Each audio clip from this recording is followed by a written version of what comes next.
घर का भेदी लंका ढावे, एक कहावत है तो बड़ी पुरानी, लेकिन आप सब इसके बारे में जानते ही होंगे। घर का भेदी लंका ढावे मतलब ये विभीषण की तरफ इशारा है। और ये बात सच भी है कि अपना घर तब कमजोर हो जाता है जब अपने घर का ही कोई आदमी अपनी लंका लगाने में लग जाता है। राजनीति में ये खेल बहुत पुराना है और सबसे कामयाब फार्मूला माना जाता है। मैं इस बात का जिक्र इसीलिए कर रहा हूं क्योंकि अखिलेश यादव और सीएम योगी आदित्यनाथ दोनों की इज्जत दांव पर लगी है। उपचुनाव हो रहा है मिल्कीपुर में। अब कहेंगे ऐसा क्या हो गया है? इस एक सीट को लेकर के ना जबरदस्त जोर आजमाइश चल रही है। अभी जो 9 सीटों पर उपचुनाव हुए थे विधानसभा की, उसका रिजल्ट तो सबको पता है। भाई 2 सीटें समाजवादी पार्टी ने जीती, बाद बाकी पर बीजेपी जीत गई। बीजेपी की बल्ले बल्ले रही। लेकिन ये जो एक सीट है ना मिल्कीपुर, इसका संदेश बहुत दूर तक जाएगा, क्योंकि ये जिस लोकसभा सीट में पड़ता है ना, उसका नाम है फैजाबाद, और इसी फैजाबाद में है अयोध्या वाली विधानसभा सीट। और पिछले साल अयोध्या में 22 जनवरी को राम मंदिर की प्राण प्रतिष्ठा हुई थी, और उसके बाद ये कहा जा रहा था कि बीजेपी लोकसभा चुनाव में 400 पार हो जाएगा। लेकिन इंडिया गठबंधन ने बीजेपी को रोक दिया था, और यहाँ की हार यानी फैजाबाद लोकसभा सीट की हार सबसे बड़ी हार रही थी। और आप देखे होंगे कि कैसे अखिलेश यादव फैजाबाद से समाजवादी पार्टी के सांसद अवधेश प्रसाद को लेकर दिल्ली से लेकर लखनऊ तक घूम रहे थे। यानी पूरे देश दुनिया को बता रहे थे कि बीजेपी तो अपने ही गढ़ में राम वाली जगह पर हार गई। तो इसीलिए बीजेपी वो हार का बदला चुकाना चाहती है मिल्कीपुर से, और अखिलेश यादव वहां चुनाव जीत कर ये बताना चाहते हैं कि लोकसभा चुनाव में जो उन्होंने करिश्मा किया, इतना शानदार प्रदर्शन किया कि सारे रिकॉर्ड तोड़ दिए उन्होंने, बीजेपी को यूपी में रोक लिया उन्होंने। वो पीडीए का उनका फॉर्मूला आज भी मजबूत है। और एक तरीके से समाजवादी पार्टी के जो कार्यकर्ता नारे लगा रहे हैं कि हमारी सरकार 2027 में आ रही है, अखिलेश यादव हर प्रेस कॉन्फ्रेंस में यही कहते हैं कि अपनी सरकार आ रही है। तो वो मैसेज दूर तक जाएगा अगर समाजवादी पार्टी जीत जाती है। और इसीलिए इस बार समाजवादी पार्टी ने अवधेश प्रसाद के बेटे अजीत प्रसाद को ही मिल्कीपुर से समाजवादी पार्टी का टिकट दे दिया। लेकिन हम यहाँ बात उन सब चीज़ों की नहीं कर रहे हैं, हम यहाँ नई तरह की रणनीति पर बात कर रहे हैं। दोनों ही पार्टी, बीजेपी और समाजवादी पार्टी, ये अपना घर नहीं देख रही है। अपना घर मतलब अपनी पार्टी के लोगों को नहीं देख रही है, वो देख रही कि सामने वाले में कौन है जो विभीषण बन सकता है। सबकी नज़र, दोनों ही पार्टियों की नज़र एक दूसरे के नेताओं पर है।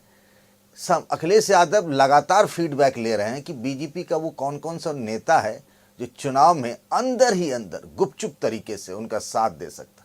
इस तरीके का नेता जो बीजेपी के उम्मीदवार और बीजेपी के नेताओं के साथ दिन भर दिखे, रात में भी दिखे, लेकिन वो काम कर रहा हो मन से समाजवादी पार्टी के लिए।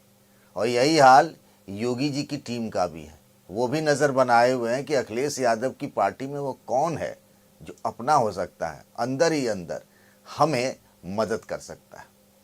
एक झलक तो दिख गई भैया, जब बीजेपी के उम्मीदवार चंद्रभानु पासवान ने अपना पर्चा भरा तो ये वाली झलक दिख गई कि भाई अखिलेश यादव को किस किस पर दांव लगाना चाहिए।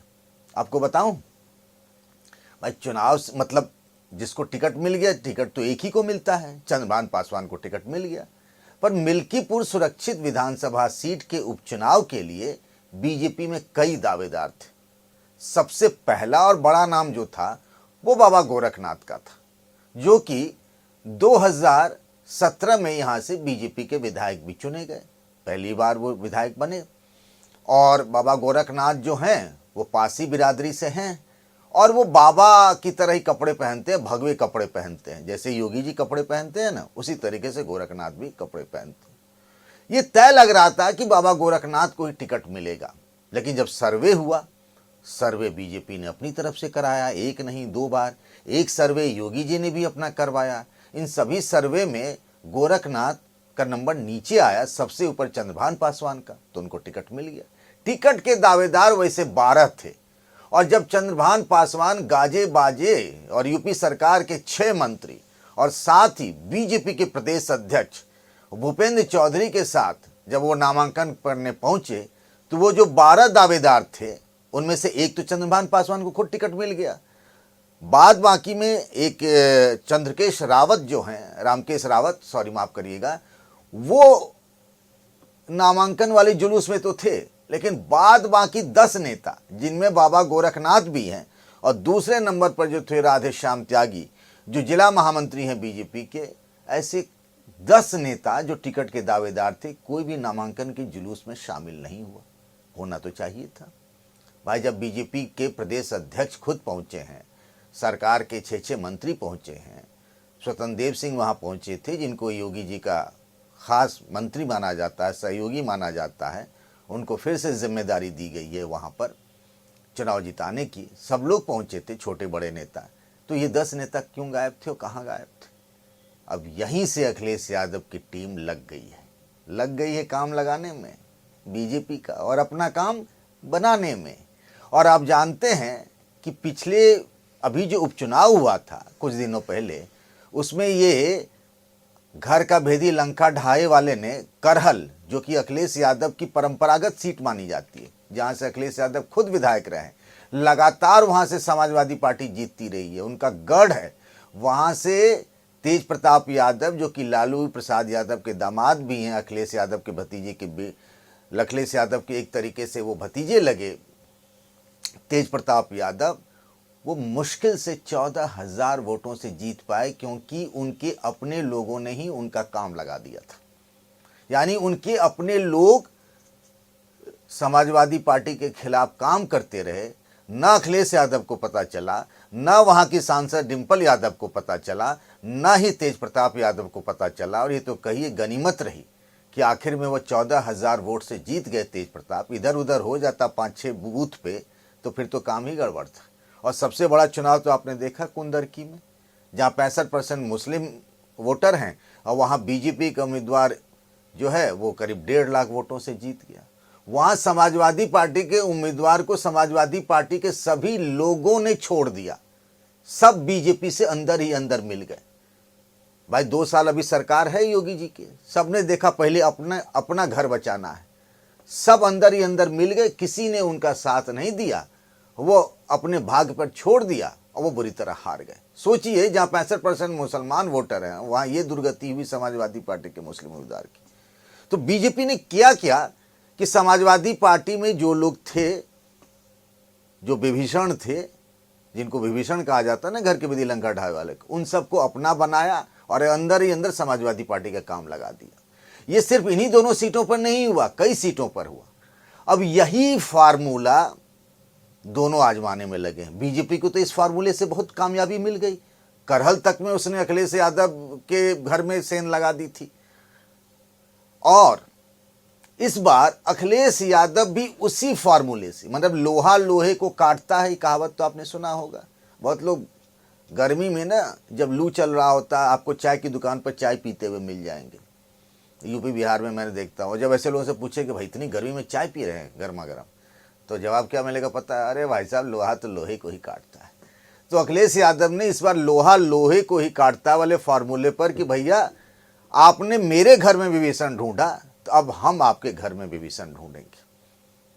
अब उसमें क्या है, अवधेश प्रसाद इलाके के बड़े नेता हैं, 9 बार विधायक रहे, कई बार मंत्री रहे, पुराने नेता हैं। लेकिन इसी अयोध्या में समाजवादी पार्टी के एक बड़े नेता रहे मित्रसेन यादव, जो भी पुराने लोग हैं यूपी के सब मित्रसेन यादव को जानते हैं। 1984 में जब बड़े बड़े लोग चुनाव हार गए, तब भी वो लेफ्ट पार्टी से फैजाबाद लोकसभा सीट से सांसद बन गए थे। उनके बेटे आनंद सेन यादव हैं और वो भी मंत्री रहे अखिलेश यादव की सरकार में। और जब 2012 तक ये मिल्कीपुर की सीट सुरक्षित नहीं थी, ये 2012 में मिल्कीपुर की सीट जो रिजर्व्ड हुई, उससे पहले इसी परिवार के लोग जो हैं वहाँ से विधायक चुने जाते थे। बड़ा दबदबा है। अब मित्रसेन यादव और अवधेश प्रसाद का 36 का आंकड़ा है। बीजेपी की नज़र मित्रसेन यादव के परिवार पर है कि भैया अगर ये लोग सपोर्ट कर देंगे ना अंदर अंदर तो खेल हो जाएगा। और वैसे भी यहाँ तीनों उम्मीदवार जो हैं अब तक पासी हैं। एक तो आज़ाद समाज पार्टी यानी चंद्रशेखर आज़ाद की पार्टी के हैं, जो पहले उनका नाम है चंद्रशेखर आज़ाद ने जिनको टिकट दिया है वो कुछ महीने पहले तक समाजवादी पार्टी में हुआ करते थे। उनको संतोष को टिकट दे दिया है उन्होंने, तो वो चुनाव लड़ रहे हैं। और जो अजीत प्रसाद हैं वो अवधेश प्रसाद के बेटे समाजवादी पार्टी से। तो यहाँ अवधेश प्रसाद और आनंद सेन यानी मित्र सेन यादव के परिवार का 36 का रिश्ता रहा है। तो बीजेपी को लग रहा है कि ये परिवार उनकी मदद कर सकता है। अब यहाँ पर सबसे ज़्यादा जो है पासी समाज के वोटर हैं, 60,000 के करीब पासी हैं। अब तीनों उम्मीदवार पासी हैं, अवधेश प्रसाद, बीजेपी के चंद्रभान पासवान और ये आज़ाद समाज पार्टी के जो हैं संतोष, तीनों पासी हैं। लेकिन वहाँ पासी लोगों में सबसे बड़ा नेता अगर किसी को माना जाता है तो अवधेश प्रसाद, तो इसका फ़ायदा उनको हो सकता है। अब इसके बाद सबसे ज़्यादा कौन है? यादव हैं, फिर उसके बाद ब्राह्मण हैं, मुसलमान भी करीब 30,000 है वहाँ पर, कोरी ठीक ठाक है, ठाकुर 28,000 हैं, ब्राह्मण के बारे में बताया जा रहा है करीब 50,000 वोटर हैं वहाँ पर। तो अब क्या हो रहा है कि बीजेपी की कोशिश ये है कि यादव वोटों में बंटवारा करा दिया जाए। तो वो समाजवादी पार्टी में उन नेताओं पर नज़र गड़ाए हुए हैं जो अवधेश प्रसाद के विरोधी खेमे के माने जाते हैं, समाजवादी पार्टी में रहकर बीजेपी की मदद कर सकते हैं। तो बीजेपी ऐसे सभी नेताओं को संपर्क साधने की कोशिश कर रही है। अब मैं यहाँ बोल रहा हूँ, ये बात तो अखिलेश यादव को ही पता होगा कि वह अवधेश प्रसाद का झगड़ा है आनंद सेन यादव से, मित्र सेन यादव के परिवार से, तो इतना उनको भी पता है, तो वही इस बात को जानते होंगे। लेकिन कब कौन कहाँ लंगड़ी कैसे मार दी पता नहीं चलता ना भाई। और आप जान भी रहे हैं कि वो उधर से कहा जाएगा कि हम आपकी पार्टी, दिन भर तो समाज मतलब जो भी है विभीषण जिसे भी कहिए, जो आपका काम लगा सकता है अपनी पार्टी का, वो दिन भर पार्टी के नेताओं के साथ घूमेगा, प्रचार करेगा और फिर बाद में क्या करेगा तो अब कह नहीं सकते। ऐसा होता भी है, अभी हुआ भी है। यही हाल बीजेपी का है। गोरखनाथ हैं, उसके बाद राधे श्याम त्यागी हैं, जो लोग टिकट के दावेदार थे, उन सब की बारे में भी ऐसा ही कहा जा रहा है। बीजेपी के और भी कई नेता हैं, उनके बारे में कहा जा रहा है कि वो काम लगा सकते हैं। ऐसे सभी नेताओं पर समाजवादी पार्टी अंदर ही अंदर डोरे डाल रही है। मुझे बताया गया है कि समाजवादी पार्टी के कई नेता ऑलरेडी मिल्की पर पहुंच चुके हैं, जो संपर्क बनाना चाह रहे हैं या बना चुके होंगे या बनाना चाहते हैं इन लोगों के साथ, कि किसी तरीके से इस बार मिल्कीपुर हर हाल में जीतना है। अब अखिलेश यादव ने प्रेस कॉन्फ्रेंस करके तरह तरह के आरोप लगाए और देश दुनिया के पत्रकारों को उन्होंने कहा कि आइए आप मिल्कीपुर के विधानसभा चुनाव का कवरेज कीजिए। मतलब उनका कहने का मतलब ये है कि यहाँ बहुत गड़बड़ी योगी सरकार कर सकती है। ये बात कहा जाता है कि उपचुनाव सरकार का होता, मतलब उपचुनाव में सरकार को फ़ायदा होता, अपने हिसाब से वो मैनेजमेंट कर लेती है। ये बात कुछ हद तक सही भी है, लेकिन हमेशा सही नहीं होता है। यूपी में योगी आदित्यनाथ जी की सरकार थी और तब 2 लोकसभा सीटों के उपचुनाव हुए थे, आपको याद होगा, फूलपुर और गोरखपुर, और दोनों में बीजेपी हार गई थी। तो कोई ये फार्मूला नहीं चलता है। तो हम जो बात कर रहे थे ना कि एक दूसरे के खेमे में सेंधमारी की कोशिश हो रही है, इसके लिए बाकायदा बीजेपी ने एक टीम बनाई है नेताओं की, जो समाजवादी पार्टी के नेताओं पर डोरे डाल रही है कि फलाने सीट पर। अब वहाँ एक मुद्दा छेड़ा गया है क्या समाजवादी पार्टी की तरफ से कि चंद्रभान पासवान रुदौली के हैं, तो बाहरी वर्सेस भीतरी। बीजेपी कह रही है कि परिवारवाद नहीं चलेगा, क्योंकि अवधेश प्रसाद के बेटे हैं अजीत प्रसाद, वो कह रहे हैं कि हमने एक सामान्य कार्यकर्ता चंद्रभान को टिकट दिया है। तो हर तरफ से बहुत सारे मुद्दे हैं, लेकिन कुल मिलाकर अब जो रणनीति आ गई है कि कौन किसके खेमे में कितनी सेंधमारी कर सकता है। पूरी योगी जी की टीम लगी हुई है, इधर अखिलेश यादव की टीम लगी हुई है। अब दोनों की तरफ से एकदम फाइटाफाइटी चल रही है कि कौन कितने लोगों को तोड़ सकता है। अब अभी जो उपचुनाव हुए थे उसमें तो इस मामले में योगी जी की टीम बहुत हावी रही अखिलेश यादव पर। तो कहते हैं ना कि ठेस लगने से बुद्धि बढ़ती है। आज हम कहावत बहुत आपको सुना रहे हैं ना, तो गलतियों से लोग सीखता है सबक। अखिलेश यादव भी जो पिछली बार गलती हुई उससे सबक सीखे। इस बार उन्होंने पूरी रणनीति इसी पर लगा दी है कि बीजेपी का कौन कौन नेता क्रॉस कर सकता है। आप जानते हैं राज्यसभा विधान परिषद के चुनाव में कितना क्रॉस वोटिंग होता है। तो ये जो वोटिंग होती है ना उपचुनाव, उसमें भी खूब क्रॉस वाला काम किया जाता है। तो पूरी ताकत उन्होंने इस क्रॉस वाले काम पर कि कौन बीजेपी का नेता हमारे काम आ सकता है, इस पर लगा दिया है।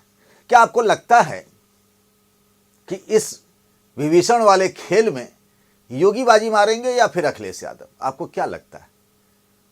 और क्या आपको भी लगता है ऐसा करने से चुनाव जीता और हारा जाता है? आपकी राय का इंतजार रहेगा। तब तक अपना ख्याल रखिएगा। नमस्कार।